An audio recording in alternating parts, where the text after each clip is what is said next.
ಆತ್ಮೀಯ ವೀಕ್ಷಕರೇ, ಅನುದಿನವೂ ದೇವರ ವಾಕ್ಯಗಳ ಅಧ್ಯಯನದಲ್ಲಿ ನಮ್ಮೊಂದಿಗೆ ಇರುವುದಕ್ಕಾಗಿ ತುಂಬು ಹೃದಯದ ಕೃತಜ್ಞತೆಗಳು. ಇಂತಹ ಒಂದು ಅಮೂಲ್ಯವಾದ ಅವಕಾಶವನ್ನು ದೇವರು ನಮಗೆ ಅನುಗ್ರಹಿಸಿಕೊಟ್ಟದಕ್ಕಾಗಿ ಆತನನ್ನು ಕೊಂಡಾಡೋಣ. ಇತರರಿಗೂ ಕೂಡ ಈ ವಿಷಯವನ್ನು ತಿಳಿಸಿರಿ. ಪ್ರಿಯರೇ, ಇಂದಿನ ಅಧ್ಯಯನದಲ್ಲಿ ಅತಿಥಿ ಸತ್ಕಾರದ ಒಳ್ಳೆಯ ವಿಧಾನ, ಸೊದೋಮ್ ಗೋಮೊರದ ನಾಶನದ ಮುಂತಿಳಿಸುವಿಕೆ, ದೇವರೊಂದಿಗೆ ಅಬ್ರಹಾಮನ ಬಿನ್ನಹ, ಈ ಸಂಗತಿಗಳನ್ನು ತಿಳಿದುಕೊಳ್ಳಲು ಬಯಸುವಿರಾ? ಹಾಗಾದರೆ ಕಾರ್ಯಕ್ರಮವನ್ನು ಪೂರ್ತಿಯಾಗಿ ವೀಕ್ಷಿಸಿರಿ. ಆಶೀರ್ವಾದವನ್ನು ನಿಮ್ಮದಾಗಿ ಮಾಡಿಕೊಳ್ಳಿ. ಪ್ರಾರ್ಥನಾ ಪೂರ್ವಕವಾಗಿ ನಮ್ಮ ಅಧ್ಯಯನವನ್ನು ಪ್ರಾರಂಭಿಸೋಣ.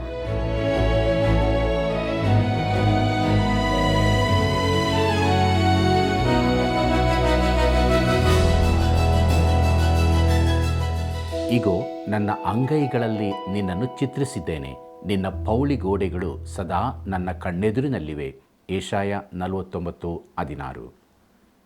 ಆತ್ಮೀಯ ವೀಕ್ಷಕರೇ, ದೇವರ ಮಹಾಕೃಪೆಯಿಂದ ಸತ್ಯವೇದ ಅಧ್ಯಯನದಲ್ಲಿ ನಾವು ಮುಂದೆ ಸಾಗುತ್ತಾ ಇದ್ದೇವೆ.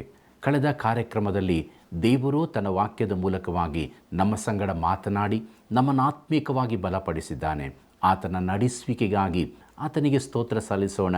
ಮತ್ತು ಈ ಧ್ಯಾನದಲ್ಲಿ ಕೂಡ ನಾವು ಮುಂದೆ ಸಾಗುವಾಗ ದೇವರ ಆತ್ಮನ ಸಹಾಯವನ್ನು ಬೇಡಿಕೊಳ್ಳುತ್ತಾ ನಮ್ಮ ಅಧ್ಯಯನದಲ್ಲಿ ಮುಂದೆ ಸಾಗುವ ಹಾಗೆ ಆದಿಕಾಂಡ ಪುಸ್ತಕ 18ನೇ ಅಧ್ಯಾಯ 5ನೇ ವಚನದಿಂದ 8ನೇ ವಚನದವರೆಗೆ ಗಮನಿಸಿರಿ.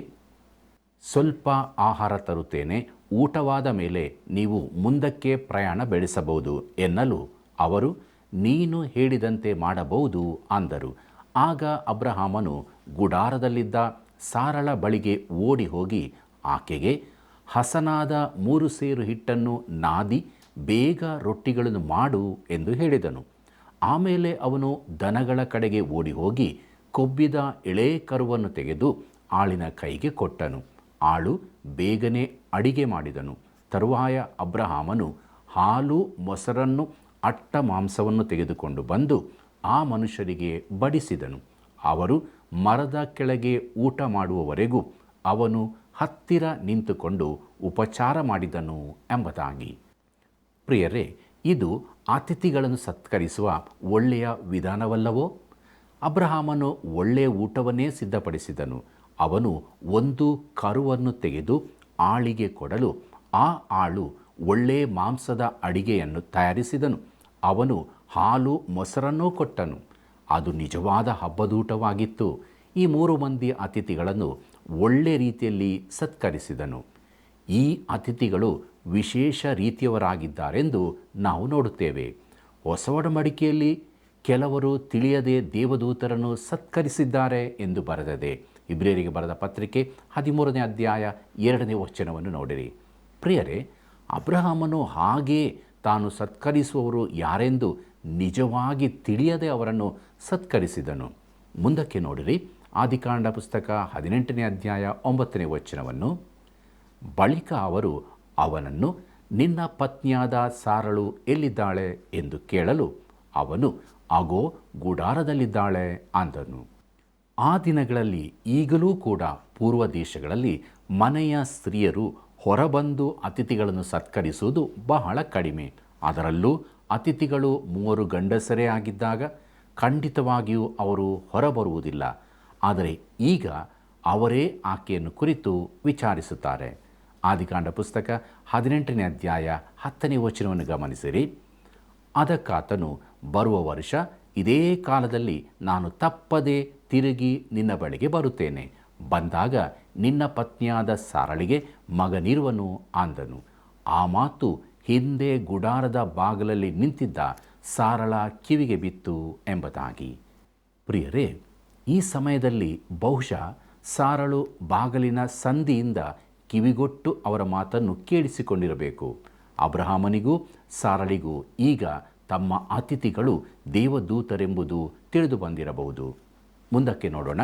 ಆದಿಕಾಂಡ ಪುಸ್ತಕ 18ನೇ ಅಧ್ಯಾಯ 11 ಮತ್ತು 12ನೇ ವಚನವನ್ನು. ಅಬ್ರಹಾಮನು ಸಾರಳು ಬಹು ವೃದ್ಧರಾಗಿದ್ದರು. ಸಾರಳಿಗೆ ಮುಟ್ಟು ನಿಂತು ಹೋಗಿತ್ತು. ಹೀಗಿರಲಾಗಿ ಆಕೆ, ನನ್ನಂಥ ಮುದುಕಿಗೆ ಭೋಗವಾದೀತೆ, ನನ್ನ ಯಜಮಾನನು ಮುದುಕನಲ್ಲವೇ ಎಂದು ತನ್ನೊಳಗೆ ನಕ್ಕಳು ಎಂಬುದಾಗಿ. ಸಾರಳು ತನ್ನಲ್ಲಿ ಹೇಳಿಕೊಂಡಳು, ನನಗೆ ಮಗನು ಹುಟ್ಟುವುದು ಸಾಧ್ಯವಾದೀತೆ? ಮತ್ತು ಹಾಗೆ ನೆನೆಸಿ ಆಕೆ ತನ್ನಲ್ಲೇ ನಕ್ಕಳು. ಇದು ಎಂಥ ನಗೆಯಾಗಿರಬಹುದು? ಈ ಸಂಗತಿ ಖಂಡಿತವಾಗಿಯೂ ಸಂಭವಿಸಲಾರದು ಎಂದು ಯೋಚಿಸಿದ ನಗೆ. ಪ್ರಿಯರೇ, ನಮ್ಮಲ್ಲಿಯೂ ಅನೇಕರಿಗೆ ಇಂಥ ಅನುಭವವಾಗಿರಬಹುದು ಅಲ್ಲವೇ? ದೇವರು ಯಾವುದೋ ವಿಚಾರದಲ್ಲಿ ನಮಗೆ ಅತೀ ಒಳ್ಳೆಯದನ್ನು ಮಾಡಲಿಕ್ಕಿರುವಾಗ ನಾವು ಅದನ್ನು ಹಗುರವಾಗಿ ಭಾವಿಸಿ ನಕ್ಕಿರಬಹುದು. ನಿಜವೆಂದು ನಂಬಲಾಗದ ಸಂಗತಿ ನಡೆದಿರಬಹುದು ಎಂದು. ಸಾರಳು ನಕ್ಕದ್ದು ಕೂಡ ಇಂಥ ಸಂಗತಿಗಾಗಿಯೇ. ಆಕೆ ನೆನೆಸಿದಳು, ಇದು ಎಂದೂ ಸತ್ಯವಾಗಲಾರದು, ನನಗೆ ಇದು ಆಗಲಿಕ್ಕಿಲ್ಲ ಎಂದು. ಆದಿಕಾಂಡ ಪುಸ್ತಕ 18ನೇ ಅಧ್ಯಾಯ 13ನೇ ವಚನದಿಂದ 15ನೇ ವಚನದವರೆಗೆ ನೋಡಿರಿ. ಯೆಹೋವನು ಅಬ್ರಹಾಮನಿಗೆ, ಸಾರಳು ನಕ್ಕು, ಮುದುಕಿಯಾದ ನಾನು ಮಗುವನ್ನು ಹೆರುವುದಾದೀತೆ ಎಂದು ಹೇಳಿದ್ದೇನು? ಯೆಹೋವನಿಗೆ ಅಸಾಧ್ಯವಾದದುಂಟೋ? ನಾನು ಹೇಳಿದಂತೆಯೇ ಬರುವ ವರ್ಷದ ಇದೇ ಕಾಲದಲ್ಲಿ ನಾನು ನಿನ್ನ ಬಳಿಗೆ ಬಂದಾಗ ಸಾರಳಿಗೆ ಮಗನಿರುವನು ಎಂದು ಹೇಳಿದನು. ಆಗ ಸಾರಳು ಭಯಪಟ್ಟು ನಾನು ನಗಲಿಲ್ಲ ಎಂದು ಬೊಂಕಲು ಆತನು, ಹಾಗನ್ನ ಬೇಡಮ್ಮ, ನೀನು ನಕ್ಕದ್ದುಂಟು ಅಂದನು ಎಂಬುದಾಗಿ. ಪ್ರಿಯರೇ, ಈ ಪ್ರಶ್ನೆಯಿಂದ ಸಾರಳಿಗೆ ಗಾಬರಿಯಾಯಿತು. ಆದ್ದರಿಂದ ಮಾತು ತಪ್ಪಿಸಲು ಅವಳು ಯತ್ನಿಸಿದಳು. ಆದರೆ ಆಕೆ ಸತ್ಯವನ್ನು ಅಡಗಿಸಲಾಗಲಿಲ್ಲ. ಮುಂದಕ್ಕೆ ನೋಡಿರಿ. ಆದಿಕಾಂಡ ಪುಸ್ತಕ 18ನೇ ಅಧ್ಯಾಯ 16ನೇ ವಚನವನ್ನು. ಆ ಮನುಷ್ಯರು ಅಲ್ಲಿಂದ ಹೊರಟು ಸೊದೋಮಿನ ಕಡೆಗೆ ನೋಡಿದರು. ಅಬ್ರಹಾಮನು ಅವರನ್ನು ಸಾಗ ಕಳಿಸುತ್ತಾ ಜೊತೆಯಲ್ಲೇ ಬಂದಿದ್ದನು ಎಂಬುದಾಗಿ. ಅಬ್ರಹಾಮನು ಅತಿಥಿಗಳ ಜೊತೆಯಲ್ಲೇ ವಿದಾಯ ಹೇಳುವುದಕ್ಕಾಗಿ ಸ್ವಲ್ಪ ದೂರ ನಡೆದು ಬಂದನು. ಅವರು ಅಬ್ರಹಾಮನು ವಾಸವಿದ್ದ ಸ್ಥಳದಿಂದ ದೂರಕ್ಕೆ ಬಂದಾಗ ಅಲ್ಲಿಂದ ಸೊದೋಮ್ ಗೋಮರಗಳು ಕಾಣುತ್ತಿದ್ದವು. ಒಬ್ಬ ದೈವ ಸೇವಕರು ಹೀಗೆ ಹೇಳುತ್ತಾರೆ, ಏನೆಂದರೆ, ನಾನು ಆ ಪ್ರದೇಶಕ್ಕೆ ಭೇಟಿ ನೀಡಿದಾಗ ಅಲ್ಲಿಂದ ಎಷ್ಟೊಂದು ದೂರದ ತನಕ ಕಾಣುತ್ತದೆಂದು ಆಶ್ಚರ್ಯಪಟ್ಟಿದ್ದೆ. ಮೋಡವಿಲ್ಲದ ದಿನದಲ್ಲಿ ಯೆರೂಸಲೇಮಿನಿಂದ ಬೆತ್ಲೆಹೇಮ್ವರೆಗೂ ಕಾಣುತ್ತಿತ್ತು ಮತ್ತು ಸಮಾರ್ಯದ ಅವಶೇಷಗಳಲ್ಲಿಂದ ಯೆರೂಸಲೇಮು, ಮೆಡಿಟರೇನಿಯನ್ ಸಮುದ್ರ, ಗಲಿಲಾಯ ಸಮುದ್ರಗಳೆಲ್ಲವೂ ಕಾಣುತ್ತಿದ್ದವು. ಎಲ್ಲ ಕಡೆಯಿಂದಲೂ ಹೆರ್ಮೋನ್ ಪರ್ವತವೂ ಕಾಣುತ್ತಿತ್ತು. ಅದು ಅದ್ಭುತ ದೃಶ್ಯವಾಗಿತ್ತು ಎಂಬುದಾಗಿ. ಪ್ರಿಯರೇ, ಈ ಅತಿಥಿಗಳೊಂದಿಗೆ ಅಬ್ರಹಾಮನು ಸ್ವಲ್ಪ ದೂರ ನಡೆದನು. ಅಲ್ಲಿಂದ ಅವರಿಗೆ ಸೊದೋಮ್ ಗೋಮರ ಕಾಣುತ್ತಿತ್ತು. ಅವು ಆ ದಿನಗಳಲ್ಲಿನ ವಿಶೇಷ ಸ್ಥಳಗಳಾಗಿದ್ದವು. ಅವು ಉಳಕೊಳ್ಳಲು ಅತ್ಯಂತ ಸೂಕ್ತ ಸ್ಥಳಗಳಾಗಿದ್ದಿರಬಹುದು. ಪ್ರಿಯರೇ, ಮುಂದಕ್ಕೆ ನೋಡೋಣ. ಬರಲಿಕ್ಕಿರುವ ಸೊದೋಮ್ ಗೋಮರದ ನಾಶನವನ್ನು ಮುಂತಿಳಿಸಿದ್ದು ಎಂಬುದಾಗಿ. ಆದಿಕಾಂಡ ಪುಸ್ತಕ 18ನೇ ಅಧ್ಯಾಯ 17ನೇ ವಚನವನ್ನು ಗಮನಿಸಿರಿ. ಆಗ ಯೆಹೋವನು ತನ್ನೊಳಗೆ, ನಾನು ಮಾಡಬೇಕೆಂದಿರುವ ಕಾರ್ಯವನ್ನು ಅಬ್ರಹಾಮನಿಗೆ ಮರೆಮಾಡುವುದು ಸರಿಯೋ ಎಂಬುದಾಗಿ. ಸೊದೋಮ್ ಗೋಮರಗಳನ್ನು ತಾನು ಏನು ಮಾಡಲಿರುವೆನೆಂಬ ವಿಚಾರವನ್ನು ದೇವರು ಈ ತನಕ ಅಬ್ರಹಾಮನಿಗೆ ತಿಳಿಸಿರಲಿಲ್ಲ. ತಾನು ಮಾಡಬೇಕೆಂದಿರುವ ಸಂಗತಿಯನ್ನು ಅಬ್ರಹಾಮನಿಂದ ಮರೆಮಾಡುವುದು ಸರಿಯೋ? ದೇವರು ಅದನ್ನು ಮರೆಮಾಚದಿರಲಿಕ್ಕೆ ಕಾರಣವನ್ನೂ ನೋಡುತ್ತೇವೆ. ಆದಿಕಾಂಡ ಪುಸ್ತಕ 18ನೇ ಅಧ್ಯಾಯ 18ನೇ ವಚನವನ್ನು ನೋಡಿರಿ. ಅವನಿಂದ ಬಲಿಷ್ಠವಾದ ಮಹಾಜನಾಂಗವು ಹುಟ್ಟಬೇಕಲ್ಲ, ಅವನ ಮೂಲಕ ಭೂಮಿಯ ಎಲ್ಲ ಜನಾಂಗಗಳಿಗೂ ಆಶೀರ್ವಾದ ಉಂಟಾಗುವುದಲ್ಲ ಎಂಬುದಾಗಿ. ಪ್ರಿಯರೇ, ಅಬ್ರಹಾಮನು ಮುಂದೆ ಪ್ರಭಾವಿ ವ್ಯಕ್ತಿಯಾಗಲಿದ್ದಾನೆ. ಜನ ಸಮೂಹದ ಮೇಲೆ ಪ್ರಭಾವ ಬೀರತಕ್ಕವನು, ಮುಂದಿನ ಜನಾಂಗಗಳ ಮೇಲೆ ಕೂಡ. ಈ ಸಂಗತಿ ಈಗಕ್ಕೂ ಸತ್ಯವಾಗಿದೆ. ನಾವು ಇದನ್ನು ಬರೆಯುವಾಗಲೂ ನೀವು ಓದುವಾಗಲೂ ಪ್ರಭಾವ ನಮ್ಮ ಮೇಲೆ ಬಿದ್ದೇ ಬೀಳುತ್ತದೆ. ನಾವು ಅದನ್ನು ತಪ್ಪಿಸಿಕೊಳ್ಳಲಾಗದು. ಆದಿಕಾಂಡ ಪುಸ್ತಕ 18ನೇ ಅಧ್ಯಾಯ 19ನೇ ವಚನವನ್ನು ನೋಡಿರಿ. ಅವನು ತನ್ನ ಪುತ್ರ ಪೌತ್ರರಿಗೆ, ನೀವು ನ್ಯಾಯ ನೀತಿಗಳನ್ನು ನಡೆಸಿ ಯೆಹೋವನ ಮಾರ್ಗವನ್ನು ಅನುಸರಿಸಬೇಕೆಂದು ಬೋಧಿಸುವಂತೆ ಅವನನ್ನು ನಾನು ಆದುಕೊಂಡೆನಲ್ಲ. ಅವನು ಹೀಗೆ ಮಾಡುವುದರಿಂದ ಯೆಹೋವನಾದ ನನ್ನ ವಾಗ್ದಾನವು ನೆರವೇರುವುದು ಅಂದುಕೊಂಡನು ಎಂಬುದಾಗಿ. ಪ್ರೀತಿಯುಳ್ಳ ಸ್ನೇಹಿತರೆ, ದೇವರು ಹೇಳುತ್ತಾನೆ, ನಾನು ಅಬ್ರಹಾಮನಿಗೆ ಇದನ್ನು ಮರೆಮಾಡದಿರುವುದು ಒಳ್ಳೆಯದು. ಯಾಕಂದರೆ ಅವನಿಗೆ ನನ್ನ ಕುರಿತು ತಪ್ಪಭಿಪ್ರಾಯ ಉಂಟಾದಿತ್ತು. ಈ ಅಬ್ರಹಾಮನು ತನ್ನ ಮನೆಯವರೊಳಗೆ ಶಿಸ್ತಿನ ವ್ಯಕ್ತಿಯಾಗಿದ್ದಾನೆಂದು ಗಮನಿಸಿರಿ. ಆದಿಕಾಂಡ ಪುಸ್ತಕ 18ನೇ ಅಧ್ಯಾಯ 20 ಮತ್ತು 21ನೇ ವಚನವನ್ನು ಗಮನಿಸಿರಿ. ಇದಲ್ಲದೆ ಯೆಹೋವನು ಸೊದೋಮ್ ಗೋಮರಗಳ ವಿಷಯವಾಗಿ ಎಷ್ಟೋ ದೊಡ್ಡ ಮೊರೆ ನನಗೆ ಮುಟ್ಟಿತು.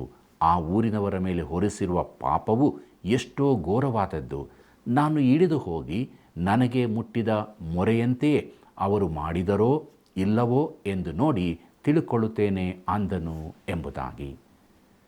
ಪ್ರಿಯರೇ, ದೇವರು ಅಬ್ರಹಾಮನಿಗೆ ಅಲ್ಲಿನ ಪರಿಸ್ಥಿತಿ ನನಗೆ ತಿಳಿದದೆ, ಆದರೆ ನಾನೇ ಅದನ್ನು ಪರಿಶೀಲಿಸ್ತೇನೆ. ದೇವರು ಯಾವುದಕ್ಕೂ ಅವಸರ ಮಾಡಲಾರನು. ಪ್ರಿಯರೇ, ಈ ಪಟ್ಟಣಗಳನ್ನು ತಾನು ನಾಶ ಮಾಡಲಿದ್ದೇನೆಂದು ದೇವರು ಅಬ್ರಹಾಮನಿಗೆ ಹೇಳಿದ್ದು ಒಳ್ಳೆಯದೇ ಆಯಿತು. ಇಲ್ಲವಾದರೆ ಅಬ್ರಹಾಮನು ದೇವರ ವಿಷಯದಲ್ಲಿ ತಪ್ಪಾಗಿ ಭಾವಿಸಬಹುದಾಗಿತ್ತು. ದೇವರು ಸರ್ವಾಧಿಕಾರಿಯಂತೆ ಸ್ವೇಚ್ಛೆಯಾಗಿ ವರ್ತಿಸುತ್ತಾನೆಂತಲೂ ಅಲ್ಲಿನ ತನ್ನವರ ಕುರಿತು ಆತನು ದಯೆ ತೋರಿಸಿಲ್ಲವೆಂದು ಅಬ್ರಹಾಮನು ನೆನೆಸುವುದಕ್ಕೆ ಅವಕಾಶವಿತ್ತು. ಅಬ್ರಹಾಮನು ದೇವರ ಕುರಿತಾಗಿ ಪೂರ್ಣವಾದ ತಪ್ಪಭಿಪ್ರಾಯವನ್ನೇ ಹೊಂದುತ್ತಿದ್ದನು. ಆದ್ದರಿಂದ ತಾನು ಮಾಡಬೇಕೆಂದಿರುವುದನ್ನು ದೇವರು ಅಬ್ರಹಾಮನಿಗೆ ತಿಳಿಯಪಡಿಸಿದನು. ಅಬ್ರಹಾಮನಿಗೆ ಈಗ ಇದರ ಕುರಿತಾಗಿ ಯೋಚಿಸಲು ಸಮಯ ದೊರಕಿತು. ದೇವರು ಈ ಕುರಿತು ಹೇಳಿದ್ದು ಒಳ್ಳೆಯದೇ ಆಯಿತು. ಯಾಕೆಂದರೆ ಅವನಿಗೆ ದೇವರ ವಿಷಯದಲ್ಲೂ ಸೊದೋಮ್ ಗೋಮರದ ವಿಷಯದಲ್ಲೂ ತುಂಬ ತಪ್ಪಾದ ಅಭಿಪ್ರಾಯವಿತ್ತು. ಅವನಿಗೆ ಅನೇಕ ಸಂಗತಿಗಳ ಕುರಿತು ತಪ್ಪು ಕಲ್ಪನೆ ಇತ್ತು. ಈ ಕಾರಣಕ್ಕಾಗಿಯೇ ದೇವರು ತನಗೆ ಸಾಧ್ಯವಿದ್ದದನ್ನೆಲ್ಲ ನಮಗೆ ತಿಳಿಯಪಡಿಸುತ್ತಾನೆ.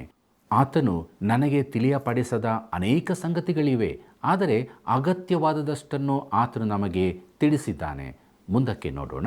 ಆದಿಕಾಂಡ ಪುಸ್ತಕ 18ನೇ ಅಧ್ಯಾಯ 22ನೇ ವಚನವನ್ನು. ಆ ಮನುಷ್ಯರು ಅಲ್ಲಿಂದ ಸೊದೋಮಿನ ಕಡೆಗೆ ಹೋದರು, ಆದರೆ ಅಬ್ರಹಾಮನು ಯೆಹೋವನ ಎದುರಾಗಿ ಇನ್ನೂ ನಿಂತನು ಎಂಬುದಾಗಿ. ಪ್ರೀತಿಯುಳ್ಳ ಸ್ನೇಹಿತರೆ, ಅಬ್ರಹಾಮನು ಈಗ ದೇವರ ಎದುರಿನಲ್ಲಿ ಕಾದು ನಿಂತನು ಎಂಬ ವಿಚಾರವನ್ನು ನೋಡೋಣ. ಆದಿಕಾಂಡ ಪುಸ್ತಕ 18ನೇ ಅಧ್ಯಾಯ 23ನೇ ವಚನವನ್ನು ನೋಡ್ರಿ. ಆಗ ಅಬ್ರಹಾಮನು ಹತ್ತಿರಕ್ಕೆ ಬಂದು, ನೀನು ದುಷ್ಟರ ಸಂಗಡ ನೀತಿವಂತರನ್ನೂ ನಾಶ ಮಾಡುವಿಯಾ ಎಂಬುದಾಗಿ. ಅಬ್ರಹಾಮನ ಮನಸ್ಸಿನಲ್ಲಿ ಮೊದಲು ಹೊಳೆದ ಸಂಗತಿ ಯಾವುದು? ಅದು ಖಂಡಿತವಾಗಿಯೂ ಲೋಟನ ವಿಚಾರವೇ. ಅವನು ಲೋಟನನ್ನು ಒಮ್ಮೆ ರಕ್ಷಿಸಿದ್ದನು, ಆದರೆ ಈಗ ಪುನಃ ಲೋಟನು ಅಪಾಯದಲ್ಲಿದ್ದಾನೆ. ಅಬ್ರಹಾಮನು ಲೋಟನ ಕುರಿತಾಗಿಯೂ ಅವನಿಗೂ ದೇವರಿಗೂ ಇರುವ ಸಂಬಂಧದ ಕುರಿತಾಗಿಯೂ ಅನೇಕ ವೇಳೆ ಚಿಂತಿಸಿದ್ದನು. ಆದರೆ ಲೋಟನು ರಕ್ಷಿಸಲ್ಪಟ್ಟಿದ್ದಾನೆಂದು ಅಬ್ರಹಾಮನು ತಿಳಿದಿದ್ದನು. ನೀತಿವಂತರ ಗತಿಯೇನು? ಸೊದೋಮಿನಲ್ಲಿ ರಕ್ಷಿಸಲ್ಪಟ್ಟವರು ಅನೇಕರಿದ್ದಾರೆಂದು ಅಬ್ರಹಾಮನು ತಿಳಿದಿದ್ದನು. ದೇವರು ದುಷ್ಟರ ಸಂಗಡ ನೀತಿವಂತರನ್ನು ಯಾಕೆ ನಾಶ ಮಾಡುತ್ತಾನೆಂದು ಅಬ್ರಹಾಮನಿಗೆ ಅರ್ಥವಾಗಲಿಲ್ಲ. ಇದೆಂಥ ಚಿತ್ರಣವಾಗಿದೆ ನೋಡ್ರಿ. ಆದಿಕಾಂಡ 18ನೇ ಅಧ್ಯಾಯ 24ನೇ ವಚನವನ್ನು ಗಮನಿಸಿರಿ. ಒಂದು ವೇಳೆ ಆ ಊರೊಳಕ್ಕೆ 50 ಮಂದಿ ನೀತಿವಂತರಿದ್ದಾರು, ಅದರಲ್ಲಿ 50 ಮಂದಿ ನೀತಿವಂತರಿದ್ದರೂ ಆ ಸ್ಥಳವನ್ನು ನಾಶ ಮಾಡುವಿಯಾ ಎಂಬುದಾಗಿ. ಪ್ರಿಯರೇ, ಅಬ್ರಹಾಮನು 50ರ ಸಂಖ್ಯೆಯೊಂದಿಗೆ ಆರಂಭಿಸುತ್ತಾನೆ. ಅವನು ದೇವರೊಡನೆ, ಕರ್ತನೇ, ಅಲ್ಲಿ 50 ಮಂದಿ ನೀತಿವಂತರಿದ್ದರೂ ಅವರನ್ನು ದುಷ್ಟರ ಸಂಗಡ ನಾಶ ಮಾಡುವಿಯಾ ಎಂದು ಕೇಳುತ್ತಾನೆ. ಮುಂದಕ್ಕೆ ನೋಡೋಣ. ಆದಿಕಾಂಡ ಪುಸ್ತಕ 18ನೇ ಅಧ್ಯಾಯ 25ನೇ ವಚನವನ್ನು. ಆ ರೀತಿಯಾಗಿ ದುಷ್ಟರಿಗೂ ಶಿಷ್ಟರಿಗೂ ಭೇದ ಮಾಡದೆ ದುಷ್ಟರ ಸಂಗಡ ನೀತಿವಂತರನ್ನು ಸಂಹರಿಸುವುದು ನಿನ್ನಿಂದ ಎಂದಿಗೂ ಆಗಬಾರದು. ಸರ್ವ ಲೋಕಕ್ಕೆ ನ್ಯಾಯ ತೀರಿಸುವವನು ನ್ಯಾಯವನ್ನೇ ನಡೆಸುವನಲ್ಲವೇ ಎಂದು ಹೇಳಲು ಎಂಬುದಾಗಿ. ಪ್ರೀತಿಯುಳ್ಳ ಸ್ನೇಹಿತರೆ, ಅನೇಕರು ಈಗಲೂ ಕೇಳುವ ಪ್ರಶ್ನೆ ಇದೇ ಆಗಿದೆ. ಲೋಕದ ನ್ಯಾಯಾಧಿಪತಿಯು ನ್ಯಾಯವನ್ನೇ ನಡೆಸುವನಲ್ಲವೇ? ಇದಕ್ಕೆ ಉತ್ತರ ಇದೆ. ಸತ್ಯವೇದದಲ್ಲಿ ಇಡೀ ವಿಶ್ವದ ನ್ಯಾಯಾಧಿಪತಿಯು ಯಾವಾಗಲೂ ಸರಿಯಾದದನ್ನೇ ಮಾಡುತ್ತಾನೆ ಎಂದು ಹೇಳುತ್ತದೆ. ದೇವರು ಯಾವಾಗಲೂ ಸರಿಯಾದದನ್ನೇ ಮಾಡುತ್ತಾನೆ. ಆತನು ತಪ್ಪು ಮಾಡುತ್ತಾನೆಂದು ಪ್ರಿಯ ಮಿತ್ರನೇ ನೀನು ನೆನೆಸುವುದಾದರೆ ಅದು ದೇವರ ತಪ್ಪಲ್ಲ, ನಿನ್ನದು, ನಿನ್ನ ಯೋಚನೆಯದೂ ಆಗಿರುತ್ತದೆ. ನೀನು ತಪ್ಪಾಗಿ ಯೋಚಿಸುತ್ತಿ. ನಿನಗೆ ಎಲ್ಲ ಸತ್ಯಾಂಶಗಳು ತಿಳಿದಿರುವುದಿಲ್ಲ, ಎಲ್ಲ ವಿವರಗಳನ್ನು ನೀನು ತಿಳಿದಿರುವುದಿಲ್ಲ. ಒಂದು ವೇಳೆ ನೀನು ತಿಳಿದಿರುತ್ತಿದ್ದರೆ ಲೋಕದ ನ್ಯಾಯಾಧಿಪತಿಯು ಸರಿಯಾದದ್ದನ್ನೇ ಮಾಡುತ್ತಾನೆಂದು ನೀನೂ ತಿಳಿದುಕೊಳ್ಳುತ್ತಿ. ನಾವು ತಪ್ಪುಗಾರರು, ಆತನು ಸರಿಯಾಗೇ ಇರುತ್ತಾನೆ. ಪ್ರಿಯರೇ, ಮುಂದಕ್ಕೆ ನೋಡೋಣ. ಆದಿಕಾಂಡ ಪುಸ್ತಕ 18ನೇ ಅಧ್ಯಾಯ 26ನೇ ವಚನವನ್ನು. ಯೆಹೋವನು ಸೊದೋಮಿನಲ್ಲಿ 50 ಮಂದಿ ನೀತಿವಂತರು ನನಗೆ ಸಿಕ್ಕಿದರೆ ಅವರ ನಿಮಿತ್ತ ಊರನ್ನೆಲ್ಲ ಉಳಿಸುವೆನು ಅಂದನು ಎಂಬುದಾಗಿ. ಈಗ ಅಬ್ರಹಾಮನು ಈ ಕುರಿತು ಯೋಚಿಸತೊಡಗಿದನು. ಆದಿಕಾಂಡ ಪುಸ್ತಕ 18ನೇ ಅಧ್ಯಾಯ 27 ಮತ್ತು 28ನೇ ವಚನವನ್ನು ಗಮನಿಸಿರಿ. ಅದಕ್ಕೆ ಅಬ್ರಹಾಮನು, ಇಗೋ, ಮಣ್ಣು ಬೂದಿಯೂ ಆಗಿರುವ ನಾನು ಸ್ವಾಮಿಯ ಸಂಗಡ ವಾದಿಸುವುದಕ್ಕೆ ಧೈರ್ಯಗೊಂಡಿದ್ದೇನೆ. ಒಂದು ವೇಳೆ 50 ಮಂದಿ ನೀತಿವಂತರಿಗೆ 5 ಮಂದಿ ಕಡಿಮೆಯಾಗಿದ್ದಾರು, 5 ಮಂದಿ ಕಡಿಮೆಯಾದದಕ್ಕೆ ಪಟ್ಟಣವನ್ನೆಲ್ಲ ನಾಶ ಮಾಡುವಿಯಾ ಎಂದು ಹೇಳಲು, ಯೆಹೋವನು, ಅಲ್ಲಿ 45 ಮಂದಿ ಸಿಕ್ಕಿದರೆ ಅದನ್ನು ನಾಶ ಮಾಡುವುದಿಲ್ಲ ಅಂದನು ಎಂಬುದಾಗಿ. ಅಂದರೆ ಅಬ್ರಹಾಮನು ಹೇಳುತ್ತಾನೆ, ಅಲ್ಲಿ 45 ಮಂದಿ ನೀತಿವಂತರಿರುವುದಾದರೆ ನೀನು ಆಗಲೂ ಪಟ್ಟಣವನ್ನು ನಾಶ ಮಾಡುವಿಯಾ? ದೇವರು ಹೇಳುತ್ತಾನೆ, ನನಗೆ 45 ಮಂದಿ ನೀತಿವಂತರು ಸಿಕ್ಕಿದರೂ ನಾನು ಅದನ್ನು ನಾಶ ಮಾಡುವುದಿಲ್ಲ. ಮುಂದಿನ ವಾಕ್ಯ ಭಾಗದಲ್ಲಿ ನೋಡುವಾಗ ಇದರಿಂದ ಅಬ್ರಹಾಮನು ಧೈರ್ಯಗೊಂಡು, ಒಂದು ವೇಳೆ 40 ಮಂದಿ ಇದ್ದರೆ, ಆಶ್ಚರ್ಯ ಸಂಗತಿ ಎಂದರೆ ದೇವರು ಆಗಲೂ ಅದನ್ನು ನಾಶ ಮಾಡುವುದಿಲ್ಲ ಎಂದು ಹೇಳುತ್ತಾನೆ. ಅಬ್ರಹಾಮನು ಈ ಸಂಖ್ಯೆಯನ್ನು ಕಡಿಮೆ ಮಾಡುತ್ತಾ ಬಂದನು. 30 ಮಂದಿ ಇದ್ದರೆ ಆಗ ನಾನು ಅದನ್ನು ಉಳಿಸುವೆನು ಎಂದು ದೇವರು ಹೇಳುತ್ತಾನೆ. ಒಂದು ವೇಳೆ 20 ಮಂದಿ ಇದ್ದರೆ ದೇವರು ಹೇಳುತ್ತಾನೆ, ನಾನು ಅದನ್ನು ನಾಶ ಮಾಡುವುದಿಲ್ಲ. ಅಬ್ರಹಾಮನು ಇನ್ನೂ ಧೈರ್ಯಗೊಂಡು, ಒಂದು ವೇಳೆ ಅಲ್ಲಿ 10 ಮಂದಿ ನೀತಿವಂತರಿದ್ದರೆ ಎಂದು ಕೇಳುತ್ತಾನೆ. ಆಗ ದೇವರು ಹೇಳುತ್ತಾನೆ, 10 ಮಂದಿ ನೀತಿವಂತರಿದ್ದರೂ ನಾನದನ್ನು ನಾಶಪಡಿಸುವುದಿಲ್ಲ ಎನ್ನುತ್ತಾನೆ. ಮುಂದಕ್ಕೆ ನೋಡೋಣ. ಆದಿಕಾಂಡ ಪುಸ್ತಕ 18ನೇ ಅಧ್ಯಾಯ 33ನೇ ವಚನವನ್ನು. ಯೆಹೋವನು ಅಬ್ರಹಾಮನ ಸಂಗಡ ಮಾತನಾಡುವುದನ್ನು ಮುಗಿಸಿ ಹೊರಟು ಹೋದನು. ಅಬ್ರಹಾಮನು ತನ್ನ ಸ್ಥಳಕ್ಕೆ ಹಿಂದಿರುಗಿ ಹೋದನು ಎಂಬುದಾಗಿ. ಪ್ರಿಯರೇ, ಈಗ ಪ್ರಶ್ನೆ ಬರುತ್ತದೆ, ಅಬ್ರಹಾಮನು 10ಕ್ಕಿಂತ ಕೆಳಗಿನ ಸಂಖ್ಯೆ ಯಾಕೆ ಬರಲಿಲ್ಲ? ಈ ಪ್ರಶ್ನೆ ಎದುರಾದಾಗ ಅವನಲ್ಲಿ ಲೋಟನು ರಕ್ಷಿಸಲ್ಪಟ್ಟಿದ್ದಾನೋ ಇಲ್ಲವೋ ಎಂಬ ಸಂಶಯ ಹುಟ್ಟಿರಬೇಕು. ಇದರಿಂದ ಅವನು ಗಲಿಬಿಲಿಗೊಂಡು ಮುಂದೆ ಪ್ರಶ್ನೆ ಕೇಳಲಿಕ್ಕೇ ಹೋಗಲಿಲ್ಲ. ಆದರೆ ಅವನು ಒಂದು ಸಂಖ್ಯೆಗೆ ಬರಬಹುದಿತ್ತು. ದೇವರೇ, ಆ ಪಟ್ಟಣದಲ್ಲಿ ಒಬ್ಬ ನೀತಿವಂತನಿದ್ದರೂ ನೀನು ಅದನ್ನು ನಾಶ ಮಾಡುವಿಯಾ ಎಂದು ಕೇಳಬಹುದಿತ್ತು. ಈಗ ದೇವರು ಏನು ಹೇಳುತ್ತಿದ್ದಾನೆಂದು ನೆನೆಸುತ್ತೀರಿ? ಒಂದು ವೇಳೆ ಒಬ್ಬ ನೀತಿವಂತರಿದ್ದರೆ ಅವನನ್ನು ಊರೊಳಗಿಂದ ಹೊರಕ್ಕೆ ಕರೆತಂದು ಆ ಬಳಿಕ ಪಟ್ಟಣವನ್ನು ನಾಶ ಮಾಡುತ್ತಿದ್ದೆನು. ಯಾಕಂದರೆ ನೀತಿವಂತನನ್ನು ಊರವರ ಸಂಗಡ ನಾಶ ಮಾಡುತ್ತಿರಲಿಲ್ಲ ಎಂದು ದೇವರು ಹೇಳುತ್ತಿದ್ದನು. ಅದು ಹಾಗೇ ಇದ್ದಿರಬಹುದೆಂದು ನನಗೆ ಹೇಗೆ ಗೊತ್ತಾಯಿತು? ಯಾಕಂದರೆ ಪರಿಸ್ಥಿತಿ ಹಾಗೇ ಇತ್ತು. ಪ್ರಿಯರೇ, ಅಲ್ಲಿ ಒಬ್ಬ ನೀತಿವಂತನು ಮಾತ್ರ ಇದ್ದನು. ಅವನು ಲೋಟನಾಗಿದ್ದನು. ದೇವರು ಲೋಟನಿಗೆ, ನೀನು ಈ ಊರಿನಿಂದ ಹೊರಗೆ ಹೋಗು, ನೀನು ಹೊರಗೆ ಹೋಗುವ ತನಕ ನಾನು ಈ ಊರನ್ನು ನಾಶಪಡಿಸಲು ಆಗುವುದಿಲ್ಲ ಎಂದು ಹೇಳಿದನು. ಪ್ರಿಯ ಸ್ನೇಹಿತರೆ, ಸಭೆಯು ಈ ಲೋಕದಲ್ಲಿರುವವರೆಗೆ ಮಹಾಸಂಕಟ ಕಾಲವು ಪ್ರಾರಂಭವಾಗುವುದಿಲ್ಲವೆಂಬುದನ್ನು ತಿಳಿದಿದ್ದೀರೋ? ಯಾಕಂದರೆ ಕ್ರಿಸ್ತನು ನಮ್ಮ ದಂಡನೆಯನ್ನು ತಾನು ಹೊಂದಿದನು ಮತ್ತು ಮಹಾಸಂಕಟ ಕಾಲವು ಬರತಕ್ಕ ದಂಡನೆಯ ಒಂದು ಭಾಗವಾಗಿದೆ. ಆದ್ದರಿಂದಲೇ ಸಭೆಯು ಮಹಾಸಂಕಟ ಕಾಲವನ್ನು ದಾಟಿ ಹೋಗುವುದಿಲ್ಲ. ಇದು ಅದ್ಭುತವಾದ ಸತ್ಯವಾಗಿದೆ. ಸೊದೋಮ್ ಗೋಮರವು ಈ ಲೋಕದ ಸಂಕೇತವಾಗಿದೆ. ಅದೆಂಥ ಸಂಕೇತ! ಲೋಕವು ಈಗ ಎಂಥ ಪರಿಸ್ಥಿತಿಯಲ್ಲಿ ಇದೆ, ಅದು ಸೊದೋಮ್ ಗೋಮರದ ಸ್ಥಿತಿಯಂತೆಯೇ ಇರುತ್ತದೆ. ಇದರ ಅರ್ಥ ಕರ್ತನು ನಾಳೆಯೇ ಬರುತ್ತಾನೆಂದಲ್ಲ, ಆದರೆ ಈ ಆದಿಕಾಂಡದಲ್ಲಿನ ಚಿತ್ರಣಕ್ಕೆ ಸಮಾನವಾದ ರೂಪದಲ್ಲೇ ಅದು ಸಂಭವಿಸುತ್ತದೆ. ಪ್ರೀತಿಯುಳ್ಳ ಸ್ನೇಹಿತರೆ, ಮುಂದಕ್ಕೆ ನಾವು ಆದಿಕಾಂಡ ಪುಸ್ತಕದ 19ನೇ ಅಧ್ಯಾಯದ ಧ್ಯಾನವನ್ನು ಪ್ರಾರಂಭಿಸೋಣ. ಇದರ ಮುಖ್ಯ ಪ್ರಸ್ತಾಪ, ದೂತರು ಲೋಟನನ್ನು ಸಂಧಿಸಿದ್ದು ಬಯಲಿನ ಊರುಗಳ ನಾಶನ. ಹಿಂದಿನ ಅಧ್ಯಾಯವು ದೇವರೊಂದಿಗಿನ ಕ್ರೈಸ್ತನ ಅದ್ಭುತ ಅನ್ಯೋನ್ಯತೆಯ ಚಿತ್ರಣವಾಗಿದೆ. ಆದರೆ ಈಗ ಚಿತ್ರವು ಬದಲಾಗುತ್ತದೆ.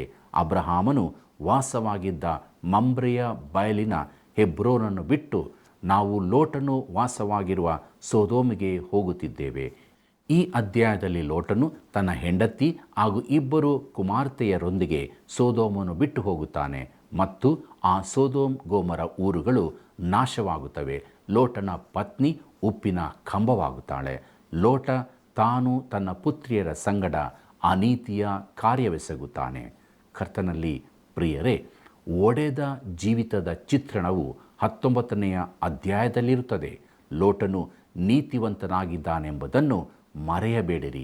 ಆದಿಕಾಂಡದಲ್ಲಿನ ಮಾತಿನಿಂದ ಮಾತ್ರ ನಾನು ಈ ಸಂಗತಿಯನ್ನು ನಂಬುತ್ತಿರಲಿಲ್ಲ. ಆದರೆ ಸೀಮೋನ್ ಪೇತ್ರನು ತನ್ನ ಪತ್ರಿಕೆಯಲ್ಲಿ ಹೀಗೆ ಬರೆದಿದ್ದಾನೆ: ಆ ನೀತಿವಂತನು ಅವರ ನಡುವೆ ಇದ್ದುಕೊಂಡು ಅವರ ಅನ್ಯಾಯ ಕೃತ್ಯಗಳನ್ನು ನೋಡುತ್ತಾ ಕೇಳುತ್ತಾ ಅವುಗಳ ನಿಮಿತ್ತ ದಿನೇ ದಿನೇ ತನ್ನ ನೀತಿಯುಳ್ಳ ಆತ್ಮದಲ್ಲಿ ಬಹಳವಾಗಿ ಕರಕರೆಗೊಂಡನು ಎಂಬುದಾಗಿ. ಪೇತ್ರನು ಬರೆದ 2ನೇ ಪತ್ರಿಕೆ 2ನೇ ಅಧ್ಯಾಯ 8ನೇ ವಚನದಲ್ಲಿ ಇದನ್ನು ನಾವು ನೋಡುತ್ತೇವೆ. ಪ್ರಿಯರೇ, ಲೋಟನು ಸೊದೋಮಿನಲ್ಲಿ ವಾಸವಾಗಿದ್ದನು, ಆದರೆ ಅವನು ಸಂತೋಷವಾಗಿರಲಿಲ್ಲ. ಅವನು ಸೊದೋಮಿಗೆ ಹೋದ ದಿನವು ಅವನಿಗೆ ದುರದೃಷ್ಟದ ದಿನವಾಗಿತ್ತು. ಯಾಕೆಂದರೆ ಅವನು ತನ್ನ ಕುಟುಂಬದವರನ್ನೆಲ್ಲ ಕಳಕೊಂಡನು. ಇದು ದುಃಖಕರವಾದ ಸಂಗತಿ. ಈಗಲೂ ಕೂಡ ರಕ್ಷಿಸಲ್ಪಟ್ಟ ಒಬ್ಬನು ತನ್ನ ಜೀವಿತ ಕ್ರಮ, ವಾಸಸ್ಥಳಗಳ ಕಾರಣದಿಂದಾಗಿ ತನ್ನ ಕುಟುಂಬವನ್ನು ಕಳಕೊಂಡು ತನ್ನ ಪ್ರಭಾವ ಸಾಕ್ಷಿಗಳನ್ನು ಕಳಕೊಂಡವನಾಗಿರಬಹುದು. ಒಬ್ಬರು ದೇವಸೇವಕರು ಹೀಗೆ ಹೇಳುತ್ತಾರೆ: ನಾನು ತುಂಬ ವರ್ಷ ಸಭಾಪಾಲಕನಾಗಿದ್ದೆ ಮತ್ತು ಈ ಲೋಟನಂತಹ ಅನೇಕ ಕ್ರೈಸ್ತರನ್ನು ನೋಡಿದ್ದೇನೆ. ನಾನು ಸೇವೆ ಮಾಡಿದ ಒಂದು ಸಭೆಯ ನಾಯಕರ ಮಗನೊಬ್ಬ ನನಗೆ ಹೇಳಿದನು, ತನ್ನ ಕ್ರೈಸ್ತ ಜೀವಿತ ತ್ಯಾಗ ಮಾಡುವುದಕ್ಕೆ ತನ್ನ ತಂದೆ ಸಾಯುವುದನ್ನೇ ಕಾಯುತ್ತಿದ್ದೇನೆಂದು. ಈ ಜೀವಿತವು ಸಂಪೂರ್ಣ ನಾಟಕೀಯವಾದದ್ದು, ಕಪಟದಿಂದ ಕೂಡಿದ್ದು ಎಂದು ಅವನು ಹೇಳಿದನು. ಅವನು ತನ್ನ ಮನೆಯ ಕುರಿತಾಗಿ ಮಾತ್ರ ಹೇಳುತ್ತಿದ್ದನು. ಅವನ ತಂದೆ ಎಂಥ ಕಪಟತನದವನಾಗಿರಬಹುದು. ಅವನ ಮಗನು ನೆರೆಯವರ ಮೇಲಿನ ತನ್ನ ಪ್ರಭಾವವನ್ನು ಅವನು ಕಳಕೊಂಡನು, ಆದರೆ ಅವನ ರಕ್ಷಣೆಯ ಕುರಿತಾಗಿ ಮಾತಾಡುವುದಿಲ್ಲ. ಅವನು ದೇವರನ್ನು ನಂಬಿದವನಾಗಿರಬಹುದು, ಆದರೆ ಅವನ ಜೀವಿತದಿಂದ ಅದು ತಿಳಿದು ಬರುತ್ತಿರಲಿಲ್ಲ. ಲೋಟನ ದುರಾವಸ್ಥೆ ಎಂಥ ದುಃಖಕರ ಸಂಗತಿ! ಇದು ಆದಿಕಾಂಡದಲ್ಲಿನ ಅತಿ ದುಃಖಕರವಾದ ಅಧ್ಯಾಯವಾಗಿದೆ. ದೂತರು ಲೋಟನನ್ನು ಸಂಧಿಸಿದ್ದು ಎಂಬ ವಿಚಾರವನ್ನು ನೋಡೋಣ. ಆದಿಕಾಂಡ ಪುಸ್ತಕ 19ನೇ ಅಧ್ಯಾಯ 1ನೇ ವಚನವನ್ನು ನೋಡ್ರಿ. ಆ ದೂತರಿಬ್ಬರು ಸಾಯಂಕಾಲದಲ್ಲಿ ಸೊದೋಮಿಗೆ ಬಂದಾಗ ಲೋಟನು ಸೊದೋಮಿನ ಊರು ಬಾಗಲಲ್ಲಿ ಕೂತುಕೊಂಡಿದ್ದನು. ಅವನು ಅವರನ್ನು ಕಂಡಾಗ ಎದ್ದು ಎದುರುಗೊಂಡು ಬೊಗ್ಗಿ ನಮಸ್ಕರಿಸಿ ಎಂಬುದಾಗಿ. ಪ್ರಿಯರೇ, ಈ ಇಬ್ಬರು ದೂತರು ಸೊದೋಮಿಗಾಗಲಿರುವ ದಂಡನೆಯನ್ನು ತಿಳಿಸುವುದಕ್ಕಾಗಿ ಲೋಟನ ಬಳಿಗೆ ಬಂದರು. ಲೋಟನು ಸೊದೋಮಿನ ಊರು ಬಾಗಿಲಲ್ಲಿ ಕುಳಿತಿರುವುದನ್ನು ಗಮನಿಸಿರಿ. ಊರು ಬಾಗಿಲಿನಲ್ಲಿ ಕುಳಿತಿರುವವರು ನ್ಯಾಯ ತೀರಿಸುವವರು ಎಂಬುದನ್ನು ನಾನು ಹೇಳಲೇಬೇಕಾಗಿದೆ. ಲೋಟನು ಸೊದೋಮಿಗೆ ಹೋಗಿ ವಾಸ ಮಾಡಿದ್ದಲ್ಲದೆ ಅಲ್ಲಿನ ರಾಜಕೀಯದಲ್ಲಿ ಕೂಡ ಸೇರಿಕೊಂಡನು. ಇಲ್ಲಿ ಅವನು ಒಬ್ಬ ನ್ಯಾಯಾಧಿಪತಿಯಾಗಿ ಊರು ಬಾಗಿಲಲ್ಲಿ ಕೂತಿದ್ದನು. ಮುಂದಕ್ಕೆ ನೋಡೋಣ. ಆದಿಕಾಂಡ ಪುಸ್ತಕ 19ನೇ ಅಧ್ಯಾಯ 2ನೇ ವಚನವನ್ನು: ಸ್ವಾಮಿಗಳೇ, ನಿಮ್ಮ ದಾಸನ ಮನೆಗೆ ಬಂದು ಇಳುಕೊಂಡು ಕಾಲುಗಳನ್ನು ತೊಳಕೊಳ್ಳಿರಿ. ಬೆಳಿಗ್ಗೆ ನಿಮ್ಮ ಮಾರ್ಗ ಹಿಡಿದುಕೊಂಡು ಹೋಗಬಹುದು ಅಂದನು. ಅವರು, ಹಾಗಲ್ಲ, ಬೀದಿಯಲ್ಲೇ ರಾತ್ರಿ ಕಳೆಯುತ್ತೇವೆ ಎಂಬುದೇ. ಪ್ರಿಯರೇ, ಈ ಇಬ್ಬರ ಕಾಲುಗಳು ಮಲಿನವಾಗಿದ್ದಿರಬಹುದು. ಮಮ್ರೆಯ ಬಯಲು ಪ್ರದೇಶದಿಂದ ಸೊದೋಮಿನ ತನಕ ಕೇವಲ ಪಾದರಕ್ಷೆ ಮಾತ್ರ ಧರಿಸಿಕೊಂಡು ಬರುವಾಗ ಕಾಲುಗಳು ಕೊಳೆಯಾಗುವುದು ಸಹಜ. ಮತ್ತು ಆ ದಿನಗಳಲ್ಲಿ ಅಪರಿಚಿತರನ್ನು ಸತ್ಕರಿಸುವುದು, ಈ ರೀತಿ ಕಾಲು ತೊಳಕೊಳ್ಳಲು ಹೇಳುವುದು ಸಹಜವಾಗಿತ್ತು. ಲೋಟನು ಅತಿಥಿ ಸತ್ಕಾರ ಮಾಡುವ ಮನುಷ್ಯನಾಗಿದ್ದನು. ಈ ಅಪರಿಚಿತರು ಬಂದಾಗ ಅವನು ಅವರನ್ನು ತನ್ನ ಮನೆಗೆ ಬರುವಂತೆ ಕೇಳಿಕೊಂಡನು. ಅವರು ಒಳಗೆ ಬಂದರು. ಮೊದಲು ಅವರು ಒಪ್ಪಿಕೊಳ್ಳಲಿಲ್ಲ.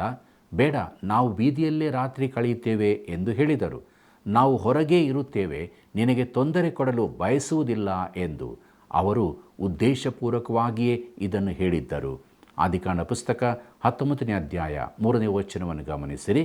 ಅವನು ಅವರನ್ನು ಬಹಳ ಬಲವಂತ ಮಾಡಿದ್ದರಿಂದ ಅವರು ಅವನ ಬಳಿಯಲ್ಲಿ ಇಳುಕೊಳ್ಳುವುದಕ್ಕೆ ಒಪ್ಪಿದರು. ಅವರು ಮನೆಗೆ ಬಂದಾಗ ಅವನು ಹುಳಿಯಿಲ್ಲದ ರೊಟ್ಟಿಗಳನ್ನು ಸುಡಿಸಿ ಔತಣವನ್ನು ಮಾಡಿಸಲು ಅವರು ಊಟ ಮಾಡಿದರು ಎಂಬುದಾಗಿ. ಪ್ರಿಯರೇ, ಈ ಜನರಿಗೆ ಇನ್ನೊಂದು ಔತಣವಾಯಿತು. ಅವರಿಗೆ ಅಬ್ರಹಾಮನಲ್ಲಿ ಒಂದು ಔತಣವಾಗಿತ್ತು, ಈಗ ಲೋಟನಲ್ಲಿಯೂ ಔತಣವಾಯಿತು. ಅವರು ನಾವು ಬೀದಿಯಲ್ಲಿಯೇ ರಾತ್ರಿ ಕಳೆಯುತ್ತೇವೆ ಎಂದು ಹೇಳುವಾಗ ಏನನ್ನೂ ತಿಳಿಸುವಂತಿದ್ದರು. ಆದರೆ ಲೋಟನು ಅವರಿಗೆ, ಹೀಗೆ ಮಾಡಬೇಡಿರಿ, ಅದು ಅಪಾಯಕಾರಿಯಾದದ್ದು, ನಿಮ್ಮ ಜೀವನಕ್ಕೆ ಅಪಾಯ ಬರಬಹುದು ಅನ್ನುತ್ತಿದ್ದಾನೆ. ಈ ದಿವಸಗಳಲ್ಲಿ ಹಲವು ಪ್ರದೇಶಗಳ ಹೆಸರನ್ನು ಸೊದೋಮ್ ಎಂದು ಬದಲಾಯಿಸಿದರೆ ಒಳ್ಳೆಯದೆಂದು ನನ್ನ ಅನಿಸಿಕೆಯಾಗಿದೆ. ಕೆಲವು ಬೀದಿಗಳಲ್ಲಿ ನಡೆದಾಡುವುದೇ ಅಪಾಯಕಾರಿ. ಒಬ್ಬಂಟಿಗರಾಗಿ ವಾಸಿಸುವ ಸ್ತ್ರೀಯರು ರಾತ್ರಿಯ ಕೂಟಗಳಿಗೆ ಬರುವುದಿಲ್ಲ. ಒಬ್ಬ ಕ್ರೈಸ್ತರು ಹೇಳಿದರು, ನಾನು ಕತ್ತಲಾದ ಕೂಡಲೇ ಮನೆಯ ಬಾಗಿಲಿಗೆ ಬೀಗ ಹಾಕುತ್ತೇನೆ, ಮರುದಿನ ಬೆಳಗಾಗುವ ತನಕ ಅದನ್ನು ತೆರೆಯುವುದೇ ಇಲ್ಲ. ರಾತ್ರಿ ಹೊತ್ತು ನಮ್ಮ ವಠಾರದಲ್ಲಿ ನಡೆಯುವುದು ಅಪಾಯಕರವಾದದ್ದು ಎಂದು. ಪ್ರಿಯರೇ, ಸೊದೋಮ್ ಗೋಮೋರಗಳಲ್ಲಿದ್ದ ಪರಿಸ್ಥಿತಿ ಈಗಲೂ ಇಲ್ಲಿದೆ ಮತ್ತು ಅದೇ ಕಾರಣಗಳಿಂದಾಗಿ ಲೋಟನು ಹೇಳಿದನು, ಬೀದಿಯಲ್ಲಿ ಉಳಿಯಬೇಡಿರಿ, ಅದು ನಿಮಗೆ ಭದ್ರ ಸ್ಥಳವಲ್ಲ. ಅವನು ಒತ್ತಾಯ ಮಾಡಿದ್ದರಿಂದ ಅವರು ಒಳಗೆ ಬಂದರು. ಪ್ರೀತಿಯುಳ್ಳ ದೇವಜನರೇ, ದೇವವಾಕ್ಯ ನಮ್ಮ ಸಂಗಡ ಮಾತನಾಡಿದೆ. ನಾವು ಕೂಡ ಈ ಲೋಕದಲ್ಲಿ ಜೀವಿಸುವಾಗ ಸುಭದ್ರ ಸ್ಥಳವಾದ ಯೇಸು ಕ್ರಿಸ್ತನ ಐಕ್ಯತೆಯಲ್ಲಿ, ಆಶ್ರಯದಲ್ಲಿ ಇದ್ದುಕೊಂಡು ನಮ್ಮ ಜೀವಿತದಲ್ಲಿ ಮುಂದೆ ಸಾಗೋಣ. ಪ್ರಾರ್ಥನೆ ಮಾಡೋಣ. ಪ್ರೀತಿ ಸ್ವರೂಪನಾದ ದೇವರೇ, ಈಗಲೂ ನಿನ್ನ ಪಾದ ಬಳಿಗೆ ಬಂದಿದ್ದೇವೆ. ನೀನು ನಮಗೆ ಆಶ್ರಯ ದುರ್ಗವಾಗಿದ್ದಿ. ನಿನ್ನಲ್ಲಿ ಸುಭದ್ರತೆ ಇದೆ, ಸಮಾಧಾನ, ಶಾಂತಿ ಇದೆ. ಅದನ್ನು ಹೊಂದಿಕೊಂಡವರಾಗಿ ಜೀವಿಸೋದಕ್ಕೆ ನಮಗೆ ಸಹಾಯ ಮಾಡು. ನಮ್ಮೆಲ್ಲ ವೀಕ್ಷಕ ಬಾಂಧವರ ಜೀವಿತಗಳಲ್ಲಿ ನೀನು ಕಾರ್ಯ ಮಾಡು. ಅವರನ್ನು ಬಲಪಡಿಸು, ಅವರ ನಿರೀಕ್ಷೆ ಜೀವಿತಕ್ಕೆ ನಡೆಸು. ಅವರ ಚಿಂತಾಭಾರಗಳಲ್ಲಿ ನಿನ್ನ ಸಹಾಯವನ್ನು ಕೊಟ್ಟು ಆತ್ಮದಲ್ಲಿ ಬಲಪಡಿಸಿ ನೀನು ಮಾತ್ರ ಮಹಿಮೆ ಹೊಂದು. ಯೇಸುವಿನ ನಾಮದಲ್ಲಿ ಬೇಡಿದ್ದೇವೆ ತಂದೆ, ಆಮೆನ್.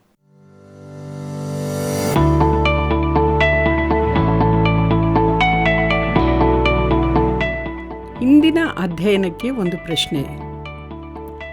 ದೇವರು ಯಾವ ಪಟ್ಟಣವನ್ನು ಕುರಿತು ನಾನು ಇಳಿದು ಹೋಗಿ ನನಗೆ ಮುಟ್ಟಿದ ದೂರಂತೆಯೇ ಅವರು ಮಾಡಿದರೋ ಇಲ್ಲವೋ ನೋಡಿ ತಿಳಿದುಕೊಳ್ಳುವೆನೋ ಅಂದನು?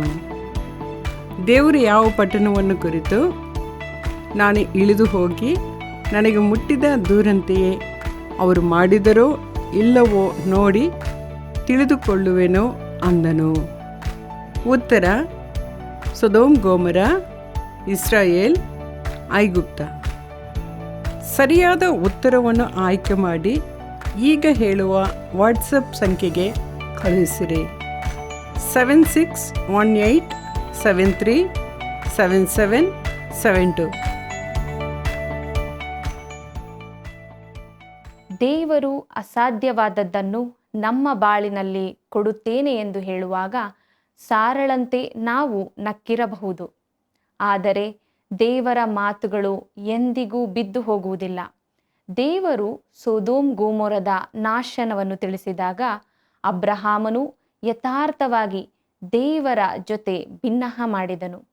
ದೇವರು ನ್ಯಾಯವಂತನೂ ಆಗಿರುವುದರಿಂದ ನಾವೆಲ್ಲರೂ ದೇವರ ನೀತಿಯನ್ನು ಅನುಸರಿಸಿ ನಮ್ಮ ಜೀವಿತದಲ್ಲಿ ಮುಂದೆ ಮುಂದೆ ಸಾಗೋಣ. ಪ್ರಿಯ ವೀಕ್ಷಕರೇ, ನೀವು ಮಾಡಿದ ಕರೆಗಳಿಗಾಗಿ ಕೃತಜ್ಞತೆಗಳು. ಈ ಸೇವೆಯ ಅಭಿವೃದ್ಧಿಗಾಗಿ ಪ್ರಾರ್ಥಿಸಿರಿ. ಮತ್ತೆ ಭೇಟಿಯಾಗೋಣ.